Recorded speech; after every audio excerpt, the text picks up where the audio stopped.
Hello, ladies and gentlemen. Welcome back to another weekly news and weather report. I'm Christopher Brown from Teed and Brown. So, taking a look back at the past week, it hasn't been too bad. It was definitely a little muggy and uncomfortable a few days. In the high 80s, got into the 90s a couple of times, but not terrible. And the extra rain we've been getting over the last couple of weeks, coupled with some of the irrigation water that many of you have been able to put down on the lawn, has really started to turn things around. We're still seeing some brown, but a lot of it has started to fade away as the new green grass grows in, and that's great. We're really excited to see that because things were getting really crispy there towards the end of June. So it's been overall not too bad of a July. Looking forward, it's a little bit scary. This coming weekend, we're getting a good 3 days in a row of really hot, scorching weather. Make sure you take care of yourself and your pets. Drink lots of water. Your lawn is just going to be sitting out there baking in that summer heat.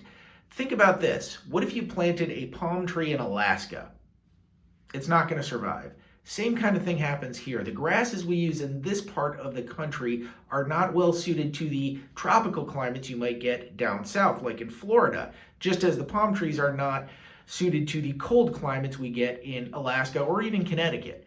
So we're going into a weekend where the weather is going to be exactly like what your grass would experience if you tried to plant it down in Florida or some other tropical climate. It's just too hot.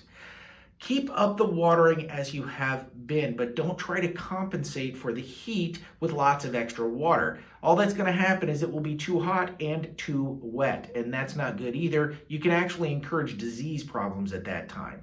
So just keep doing whatever watering you've been doing, and hopefully the 3 days won't be too bad. And next week, as we see temperatures starting to dip back down into the 80s and some chances of rain, we might get through this just fine.